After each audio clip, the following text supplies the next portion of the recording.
Welcome back to Interview Out, where we teach you how to use the Amazon leadership principles to land your dream job. It does not matter the role. It does not matter the company. If you use the principles we talk about in these videos, I guarantee you will show up better in your job interviews. What does it sound like when a principal product manager is reaching for their next role and they are confronted with a question for the leadership principle, think big? Well, that's what we're going to tackle here today. Welcome back to Interview Out, where we teach you how to use the Amazon leadership principles to land your dream job. It does not matter the role. It does not matter the company. If you use the principles we talk about in these videos, I guarantee you will perform better in your job interviews. As we stated, this week's candidate is a principal product manager, and the question that they are being asked is to talk about a time where they came up with a brand new product from scratch or a dramatic turnaround situation inside of their company. The reason this is Thinks Big is because it's really trying to focus on whether you, as a candidate, a product manager in this case, has the ability to take something from nothing and turn it into something that customers want. Can you think big? Right? Can you take literally nothing or something that is a complete disaster? And that is one of the outs we give in this question, which is a turnaround situation. Can you turn it around? Can you take something that everyone's looking at saying, well, this isn't working, or we don't know what to do, but you were able to solve that problem? That's what we're going to get at today. As always, if you would like to sign up for your free mock interview, you can do so at interviewatt.com. Not only will you find the ability to sign up for free mock interviews, but we do have tools up there for you. For example, if you have trouble guessing the leadership principle tied to any interview question, we do have a tool that we built called guessthelp.com. That link is available up there, as well as access to our content library, which is a large percentage of the interviews, the mock interviews that we've done, with all of the notes, all of the coaching feedback, all of the assessment, everything that's available for purchase at interviewatt.com. Tell me about a time you've had to develop a product or business model from scratch, or dramatic turnaround situation, which is essentially from scratch. Okay. I guess if we're talking at a high level, and then obviously I'll ask, more detailed questions. Okay. So new product or business model from scratch. Yeah, right? Or dramatic turnaround, right? Where you had to basically scrap everything. Okay. Sure. So let me tell you about a time when I just joined the product team at as a product strategist on the AI New Ventures software team. And I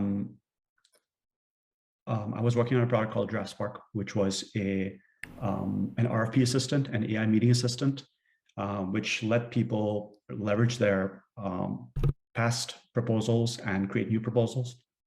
And the team had been working on this for 2 years. We had 0 customers, and my job was to help get the first customers for this product and make it profitable. We had about just real quick, when you say the team had worked on it for 2 years, that was without your involvement, and then you got involved? Okay. That's right. That's right. I just joined the team, and Xerox, which owns the company, had given an ultimatum that you have a year to make this turnaround. So my job was to, within 6 months, turn this around and get some customers. So I'd like to talk about that story if that's sure. Okay. Yep. End of this, we were able to get our first profitable customers, 8 customers, and in what time frame? In the 6 months? 6 months, yeah, and 150K in revenue, signed contract revenue, with more interested customers. So I'd like to talk about that. Yeah, if that's okay. Let's go for it. Great. So the first thing I did was I spoke with the team to really understand what we had done in the past, what knowledge we had, and what we can leverage. What we knew about the customer, what things we had tried, what our roadmap was. I tried to really get a baseline of what that was. So I spoke with everyone on the team. The next thing I did was I started from ground zero to really do detailed customer discovery. So I hopped on calls with sales, customer service, about 30 calls, mapped the entire customer journey. I basically, so that was one thing. I mapped out the entire customer journey. And then I uncovered what were the gaps between where the product is today and what is needed by the customer. At that time, we were exploring both SMB customers and enterprise customers. So I tried to map what that gap was. Following which, I made a proposal with the VP, my manager, to explore to go after the SMB segment versus another 1 month before that, It also turns out that we were capturing. So this is the first little hitch here. And I'm going to stop here precisely because it happened so clearly. This happens a lot in interview answers. If you don't prepare, and what I mean by prepare is really get the story straight in your head before you step into an interview, what's going to happen is you're going to start talking through your answer. And if you're not practiced at delivering the most important, and that's it, content for your answer, you're going to start doing these loop backs. This nonlinear storytelling puts such a tax on the interviewer that they're trying to keep up with you, trying to understand, well, was that important? What do I need to listen to? What's important? What's not? If you don't present your story in a linear fashion that allows the human brain to understand, okay, there's a beginning, there's a middle, and an end, I understand where this is going, you're making an ask on me, the interviewer, to expend calories to keep up with you when I'm really just I'm trying to understand, can you do the job and can you do it here? I shouldn't have to parse what was important and what wasn't, what matters to the story, what doesn't. Do I need to understand about how this company where this person works operates or not? Like, there's just too many questions that start getting inserted when you start looping back and jumping around. That's what happened here. I see it all the time. I've now done over 200 of these interviews. And now that I really am spending so much time deconstructing these, this is one of the fatal errors I see over and over again, which is you're answering a question, you think you have your story prepared, but you don't actually have clear in your mind what the most important parts are for each section, your situation, task, your action, result, what the most important information you need to convey is, and then you get stuck in these cul-de-sacs in your brain, and you have to loop out and go, oh wait, I didn't explain this other thing. It can really complicate your answers from the interviewer's point of view in being able to keep up with what it is you're saying. Usage data, like in the form of logs, but no one was looking at it. Not because the team was not capable, no one had the bandwidth. It was a small team, so no one really had the bandwidth. So what I did was I went to the engineering team, I got a dump of the logs, and I created a tool out of that, which was something that we could reuse. But that gave me insights. So I turned that into actionable insights in terms of who's logging into the product, what kind of actions are they performing, where are they dropping off, the Q&A. Just so I understand though, you had no customers, but you had log data. So walk me through that. Yeah, sorry, I didn't explain that very well. So we did have prospects who were trying it out. Got it. But okay. Trying out some of the features, but no one had signed up as no paying customers. Got it. No paying customers, but these were folks that you had approached. They said they were interested, they were using it, maybe getting value out of it, but you hadn't converted them yet. Yeah. So no one was monitoring like what their usage was like. So I had a chance to really dig into that and create a tool from that. So it was like a bunch of pivot tables, which told me who's using it, what is are they an enterprise customer or SMB customer, what kind of features are they using, where are they dropping off, how often are they using it, and also what's the where do they click on. And there was Q&A pairs for the RFPs that would enable people to really quickly create RFPs. So what was the quality of that? So all of that was being logged, but I created a tool that derived insight from that. Okay. After that, I was able to make a case using the qualitative results I got from the customer discovery and from this analysis that I did. I took that to my manager and made the case for going after the SMB segment versus the enterprise segment. Because the SMB segment, we were further along when it comes, as far as the product is concerned, to meet all the needs of the SMB segment versus the enterprise segment. Now, he has a little bit more here, but I'll jump to hit the question I asked next, but I know that it's coming. Okay. There's a set of questions that you, as the candidate, must answer in the front part of whatever answer it is you're giving to an interview question, right? And I need to be, as the interviewer, I need to be clear on what problem you were trying to solve and for what customer and why was this important and worth solving. And the candidate kind of as a throwaway line at the front end of this said it was software for helping people leverage past proposals. I still don't understand what he did here, right? They had a thing, I guess, a widget, software service, something, I'm not entirely clear, that his company had developed that apparently nobody was using, had no paying customers for, had some people testing it, but it's not really clear how. But he was going to look at log data, then he was going to figure out with good process, right? Go talk to customers, but like there's a lot of explanation in here. I still can't explain who is the customer. Sort of gets to the end, enterprise versus SMB, which is pretty broad. And what was the problem they were trying to solve? Not entirely clear. Something about past proposals. And why was it worth solving? Well, you had no paying customers, so why was this a problem worth solving? None of that got answered in all of these words.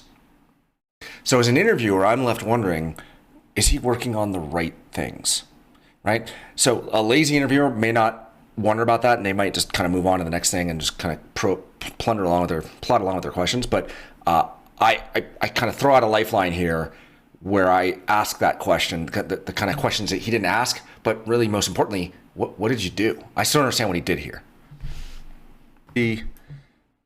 Going to your VP and kind of shifting your target customer, I get, but talk to me more about what, did you make changes to the product? Maybe I missed that part, like substantive changes to the product, or was this I don't want to undersell this, a marketing exercise in terms of who you were talking to and the messaging? Yeah, great question. So it was a bit of both. We made a lot of changes to the product. I can go into that.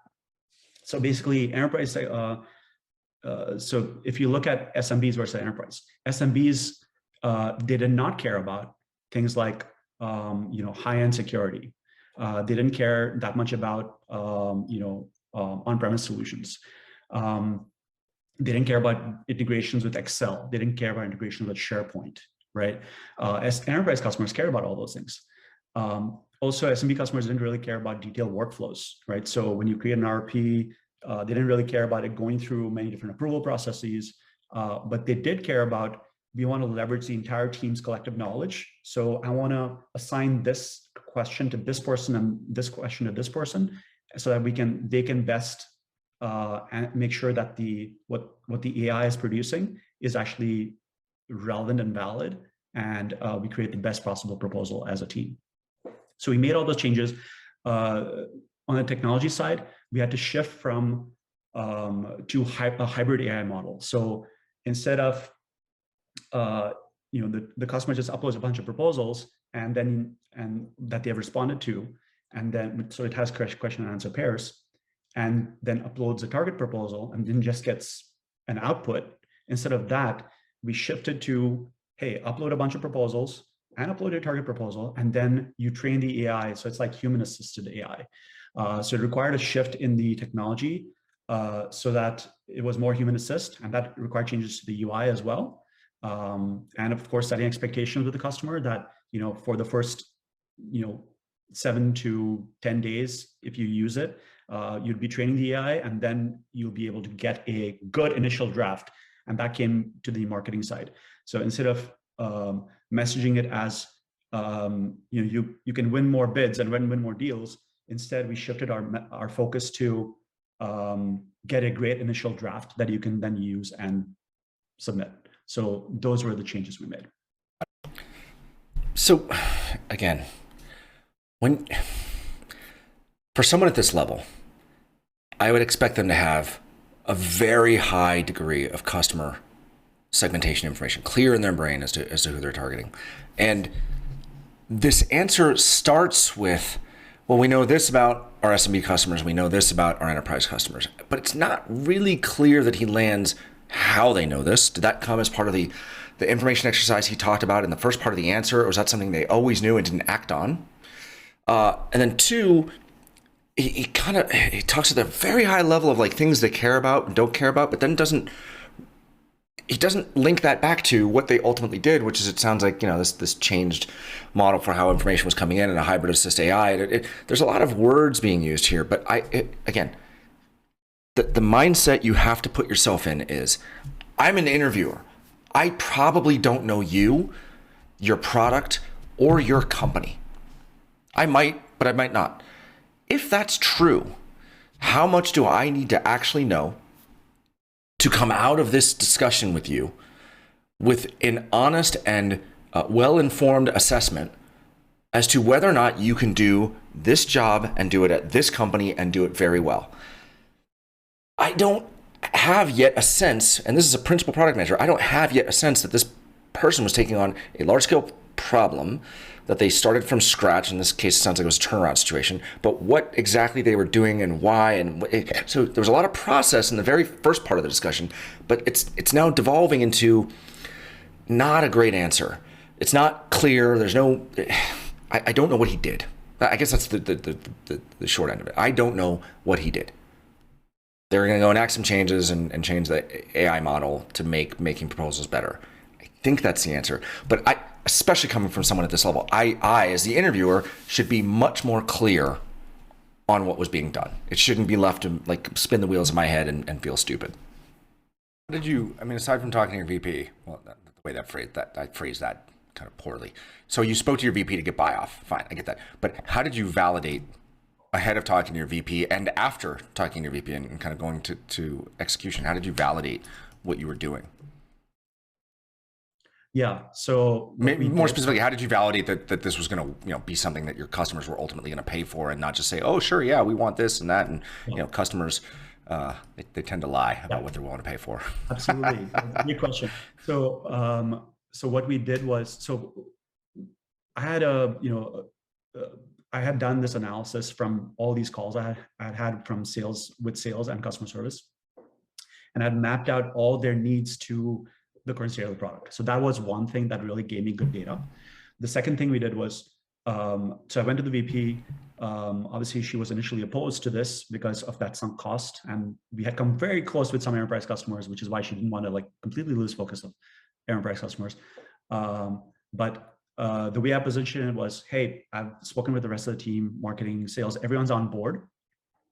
And we think that this would be a good fit to start with. We're not going to like say, like completely ignore the enterprise segment, but if we can focus initially on SMBs, get that initial traction, then that would be a good idea. But the way I validated this, coming back to your point, is we actually did a 3-week trial with both SMBs and enterprise, and we told both. I'm sorry, with who and enterprise? SMB. SMB. Okay, the SMB came through garbled, and I was like, it didn't sound like SMB, but okay, got it. Sorry, SMBs and enterprise, and we said, hey, so we're giving you a full access to the product. Previously, it was limited. We're giving you full access to the product for 3 weeks. And at the end of the 3 weeks, would you be willing to sign a 1-year contract? And turns out that 2 of those SMB customers ended up signing, and none of the enterprise customers did. And what they wanted was, they said, yeah, we love the product, but we want X, Y, and Z, which was a clear sign that, the SMB segment, we are closer for that segment. Yep. Versus the segment.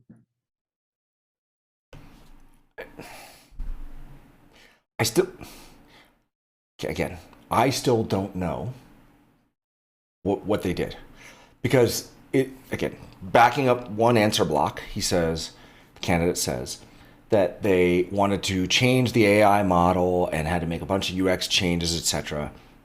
Okay, did those changes actually get made or not? I still don't know, because of how the information is being presented, right? Great framework for process around customer call downs and segmentation and mapping out their needs, desires, etc. against what you have. Great, love it. But the way this answers, again, I'm in the room or via video, whatever. I've never met you before, so I'm trying to piece together from what you're telling me, right? So this is the key here, to give great answers in an interview. It's what you're telling me. And what it sounds like he just presented was, well, we thought we needed a bunch of this stuff, and in order to validate it, I just turned on full access to the existing product, which I haven't changed yet, and then asked them what they want. Okay, now I'm lost, because the root question was, came up with something new from scratch or dramatic turnaround, and he's kind of getting there, but it's just it's not. There's not a clear path to how he got there yet. I'm still not there yet. And again, I'm trying to stitch all this together as the person on this side, the company side of the table, trying to determine if you have the ability to do this job and do it here and be successful. And that's 100% rooted in what you, the candidate, tell me and how. And that's like, this is such a great example of communication can sometimes get in the way of what actually happened. And it can completely muddy the waters around my ability as the interviewer to comprehend what it is you did and therefore walk out of the room and say, oh, yeah, no, I'm willing to pound the table and say this is a candidate we need to hire. That's what needs to happen. And there's a lot of content in here, which I think properly structured is good, but it's just not being communicated very effectively. And over the subsequent, month and a half or so, or 2 months, we were able to sign another 6. Okay. There's always a reason enterprise customers don't want to sign on. Okay. Yeah, no, I'm going to ask this question. I pre-script all of my interviews to make it easier for me to take notes. What was your biggest blind spot as you were working through this? Yeah. What do you feel like your biggest blind spot was? Yeah. So a couple of things went wrong. This, obviously I presented this in a very short, there was quite a few things that went wrong, or a few stumbles I had. One was, it was not exactly easy to get everybody on board on the SMB segment versus the enterprise segment, because there was some cost, as I mentioned, and everyone had invested. There were leads we were talking to. We had come very close with some customers. Can I name the names of some customers, or should I do that? Or no, I just to say bigger customers is fine. Okay, so yeah, we had come really close with some customers, and yeah, so that was one thing. But what when you say, like, when I think stumbling block, right, or blind spots, right? Yeah. Coming close to the customer, sure, fine. But what was the thing in the way of getting over the finish line with those customers?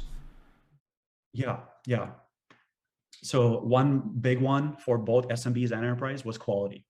The quality of the AI and the quality of the Q&A pairs was not exactly up to what their expectations were. So I had to work with engineering on a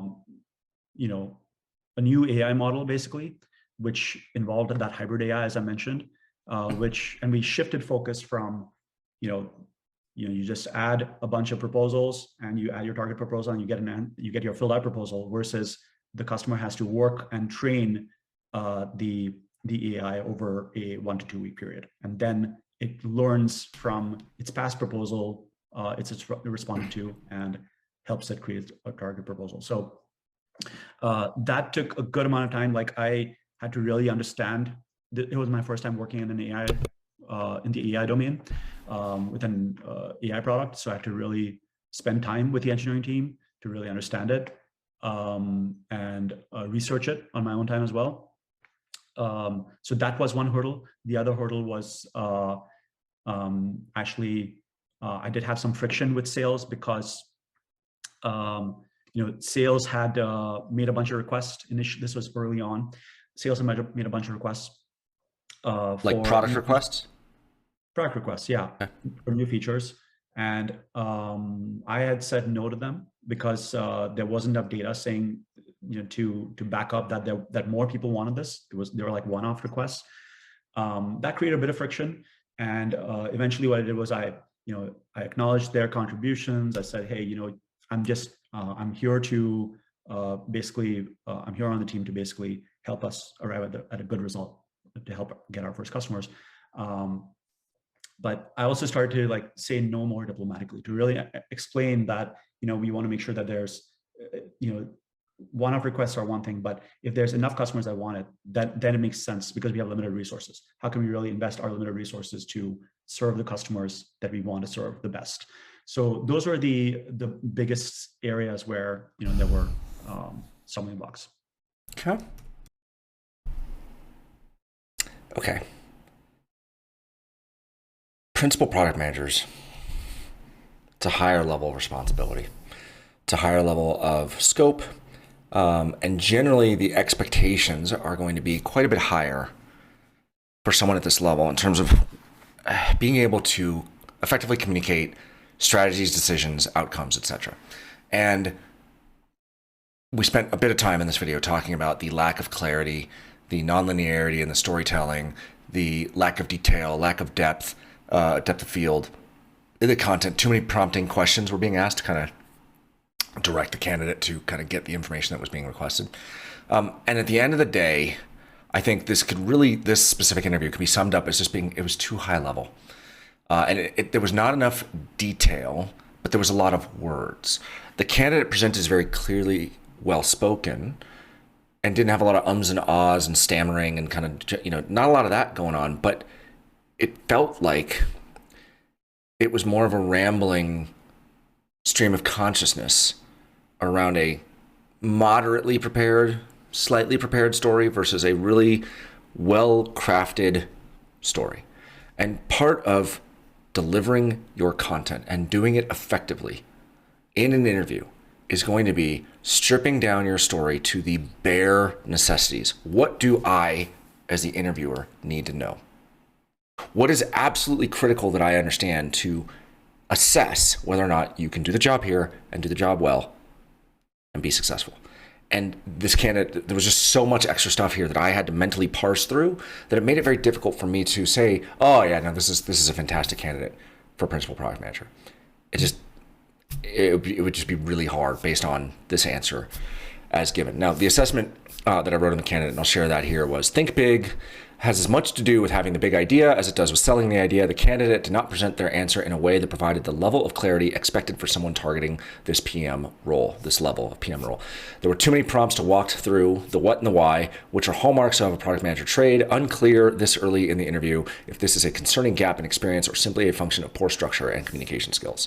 So one of the takeaways there for you as a candidate is sometimes, yeah, you'll flub an answer early. This was the first question I asked the candidate, and clear that nerves can get in the way and you kind of take time to settle down, and that's fine. I, as an interviewer, tend not to just kind of ding people out right for their very first answer and decide, oh, and I flip the bit on them and that's it. I like to see how the interview progresses to see if they settle in, especially if it's, if there's 5 in a day and this is the first question asked of the first interviewer, it'd be a little rough to just be like, terrible answer, get him out of here, this guy's trash. So that's not okay. It can happen, not okay.